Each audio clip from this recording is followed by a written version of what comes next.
اعوذ باللہ من الشیطان الرجیم بسم اللہ الرحمن الرحیم۔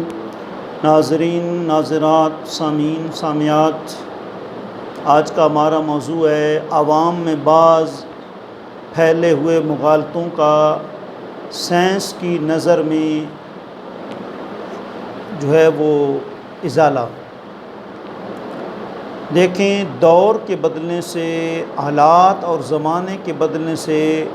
خوراکوں اور رہن سہن کے بدلنے سے کافی تبدیلیاں آتی ہیں۔ مثال کے طور پر کلونجی،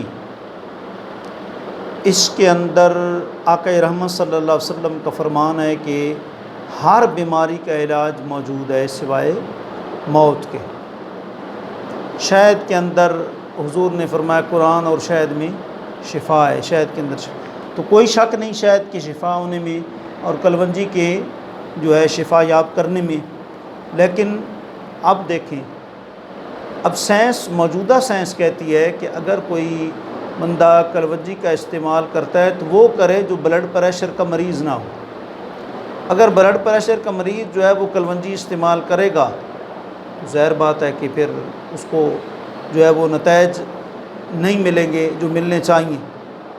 جی، اسی طریقے سے شہد ہے، شوگر کا مریض ہے، اب ظاہر بات ہے کہ وہ شہد کو استعمال کرے گا تو شوگر اس کی بڑھ جائے گی۔ ہر ایک چیز کا ایک وقت ہوتا ہے اور ایک خوراکوں کا اور چیزوں کا بڑا اس میں جو ہے وہ دخل ہوتا ہے، تو لہٰذا اس لیے فقہا فرماتے ہیں کوئی بھی بات ہو خاص ایک مسلم سے مشورہ کر لو، کیونکہ جو طبیب ہوتا ہے وہ زمانے کے حوال اور خوراکوں کا استعمال ان چیزوں سے اسپیشلسٹ اور MBBS خاص طور پر واقف ہوتے ہیں۔ جی، دوسرا مغالطہ، عام طور پر کچھ لوگ یہ کہتے ہیں کہ ٹوپی جب بندہ ہمیشہ پہنے رکھے، ٹوپی ہمیشہ برابر پہننے سے گنجا پن پیدا ہوتا ہے، یا ننگے سر رہنا گنجے پن سے محفوظ رکھتا ہے، یہ لوگوں کا ایک مطلب مغالطہ ہے۔ لیکن سائنس کہتی ہے کہ کئی بڑی بڑی یونیورسٹیوں نے وسیع پیمانے پر امتحانات کے ذریعے یہ بات ثابت کر دی ہے کہ ان دونوں میں سے کوئی خیال بھی درست نہیں ہے۔ علماء ترکیب جلد اس بات پر متفق ہیں کہ ٹوپی پہنے رہنے سے بال نہیں اڑتے۔ جی، ٹوپی پہنے، حضرت خالد بن ولید رضی اللہ عنہ جنگ میں نہیں پہنتے تھے۔ امام اعظم ابو حنیفہ علیہ رحمۃ تو ساری زندگی کبھی سر ننگا ہی نہیں کیا۔ یا بنی آدم قد انزلنا علیکم لباسا یواری سوآتکم وریشا، اللہ تعالیٰ فرماتا ہے کہ لباس ہے اس لیے کہ تم اس کے ساتھ اپنے بدن کو ڈھانپو۔ لباس ہر دور میں تین چیزیں رہی ہیں، سر کے اوپر کوئی چیز، ٹوپی، امامہ، جی کراکلی کوئی چیز، اور قمیص اور شلوار، یہ تو لباس ہے۔ جی، تو ان کا اتفاق ہے اس بات پر کہ ٹوپی پہنے رہنے سے بال نہیں اڑتے، اور اس بات پر ان کا اتفاق ہے کہ ہوا اور دھوپ میں ننگے سر رہنے سے بالوں کے محفوظ رہنے میں کوئی مدد نہیں ملتی۔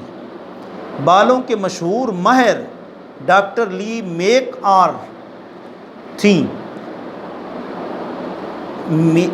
آرتھی تو یہاں تک کہتے ہیں کہ برابر ننگے سر رہنے سے بالوں کو نقصان پہنچتا ہے، برابر ننگے سر رہنے سے بالوں کو نقصان پہنچتا ہے، کیونکہ ان میں بھربراہٹ اور کرارا پن پیدا ہو جاتا ہے اور اس کے نتیجے میں بال جو ہے پھٹ جاتے ہیں اور جڑیں چھوڑ دیتے ہیں۔ لہٰذا یہ نظریہ بھی جدید دور کے حساب سے لوگوں کا درست نہیں ہے۔ اسی طریقے سے لوگوں کا یہ بھی نظریہ تھا کہ عورتیں صنف نازک اور صنف ضعیف ہوتی ہیں، لیکن جدید ریسرچ سے واضح ہوتا ہے کہ متعدد حیثیتوں سے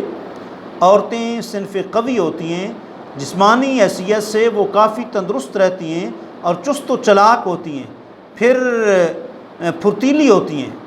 باہمت ہوتی ہیں، ان میں قوت برداشت بہت ہوتی ہے اور وہ متحملہ اور بردبار ہوتی ہیں۔ اس کے علاوہ ماہرین طب دماغی اس امر پر متفق ہیں کہ ذہنی اور جذباتی حیثیت سے وہ مردوں سے بہت زیادہ متوازن ہوتی ہیں، اور اعصابی کھنچاؤ اور تناؤ مردوں سے کہیں زیادہ برداشت کر لیتی ہیں۔ اعصابی خلل، خودکشی اور دماغی اور جذباتی پریشانیوں میں مرد جس قدر زیادہ مبتلا ہوتے ہیں، عورتیں اس کا پاسنگ بھی نہیں ہوتی۔ جی تو یہ بھی، اور ایک اور لوگوں کا نظریہ ہے موننے کے بعد بال جلد نکلتے ہیں اور موٹے پڑ جاتے ہیں، کچھ لوگوں کا یہ بھی نظریہ ہے، لیکن یہ بھی ایک غلط فہمی ہے جسے عام طور پر لوگ صحیح تسلیم کرتے ہیں۔ واشنگٹن سکول آف میڈیسن میں اور چند دیگر سائنسی اداروں میں اس کے متعلق جو تحقیقات ہوئی ہیں ان میں سے یہ بات قطعی طور پر ثابت ہو چکی ہے کہ بال موننے سے ان کی بالیدگی یا ان کی ساخت یا ان کی بناوٹ پر جو ہے کسی قسم کا کوئی اثر نہیں پڑتا۔ جی اسی طریقے سے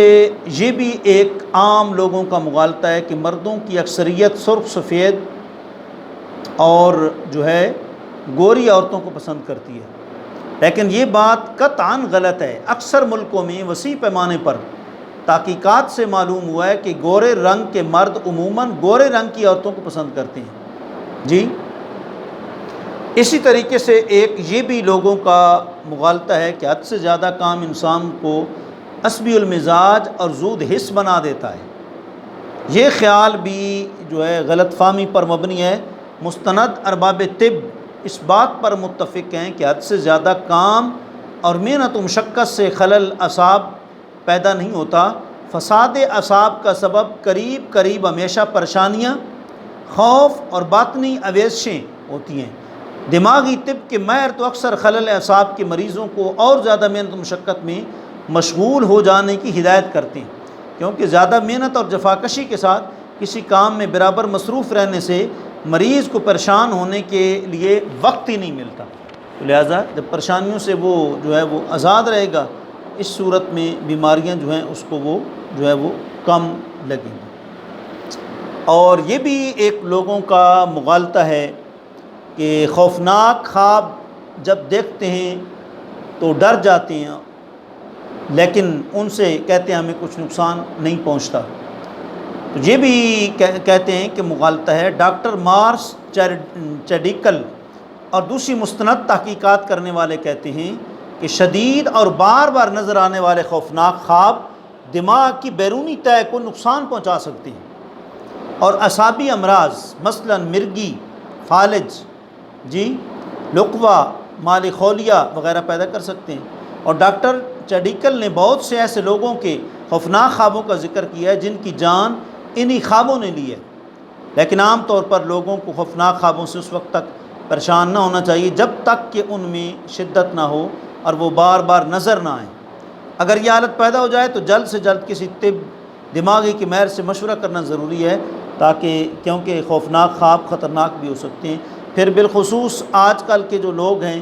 جو حدیث میں خوفناک خوابوں کا علاج آیا ہے کہ 3 بار اعوذ باللہ من الشیطان الرجیم پڑھ کر بائیں جانب تھوک دیں، پھر نقصان نہیں ہوگا، وہ بھی نہیں کرتے، رات سوتے وقت کی جو دعا ہے وہ بھی نہیں پڑھتے، تو ظاہر بات ہے کہ اس سے پھر نتیجہ جو ہے وہ غلط نکلتا ہے۔ یہ بھی مشہور ہے کہ صنف نازک یعنی عورت بہت آسانی سے الجھن میں پڑ جاتی ہے بنسبت مردوں کے بہت جلد جو ہے وہ شرما جاتی ہے، لیکن جانچ پڑتال سے اس کے برعکس واضح ہوا کہ مرد زیادہ آسانی سے جو ہے وہ جلد غصہ کرتا ہے اور بہت جلد پریشان ہو جاتا ہے۔ محققین کہتے ہیں، ریسرچ اور تحقیقات کرنے والے کہتے ہیں، کسی کو غصہ دلانا اور شرمندہ کرنے کا سب سے آسان طریقہ کیا ہوتا ہے؟ کسی کی تضحیک کرنا یا مذاق اڑانا ہے۔ جب چند منتخب مردوں کی تضحیک کی گئی تو تحقیق یہ کہتی ہے کہ 77% بہت مرد غصے میں بھر گئے، لیکن جب عورتوں کے ساتھ بالکل وہی برتاؤ کیا گیا تو صرف 52% کے چہرے سرخ ہوئے اور معمولی سی پریشان ہوئیں۔ تو اس سلسلے میں ایک اور طریقے سے نتائج اخذ کرنے کی کوشش کی گئی۔ جو لوگ اس مسئلہ کی تحقیق کر رہے تھے انہوں نے مردوں اور عورتوں کے ایک ملے جلے مجمع میں فحش کہانیاں سنائیں۔ اس مجمع میں بنسبت عورتوں کے مرد بہت جلد غصے میں آ گئے، تو لہٰذا اس سلسلے میں یہ بات قابل لحاظ ہے کہ سوائے چھوٹے بچوں کے اور سوائے ان لوگوں کے جن کی عمر 50 سال قریب ہو، قریب ہر شخص جو ہے وہ غصے میں مبتلا ہو جاتا ہے۔ بہرحال اللہ رسول کے جو احکام ہیں وہ اٹل ہیں، البتہ احتیاطی تدابیر جو ہے ہر دور کے حساب سے ان کا خاص خیال رکھنا چاہیے، اللہ کریم آپ کو ہم سب کو قرآن و سنت کے مطابق، سائنس اگر قرآن و سنت کے مطابق ہوگی تو پھر یقینی طور پر ہم کہہ سکتے ہیں کہ ایسے ہی ہے، لیکن اگر قرآن و سنت کے مخالف ہوگی پھر کوئی یقین نہیں ہے، محض ایک ظن، یا آکسفورڈ یونیورسٹیوں کی یا دیگر ڈاکٹر حضرات کی ایک تحقیقات ہے، محض ایک ظن کے درجے میں کوئی یقینی نہیں ہے۔ اللہ کریم ہمیں قرآن و سنت کے مطابق زندگی حاصل کرنے کی توفیق عطا فرمائے۔ آخر دعوانا الحمدللہ رب العالمین۔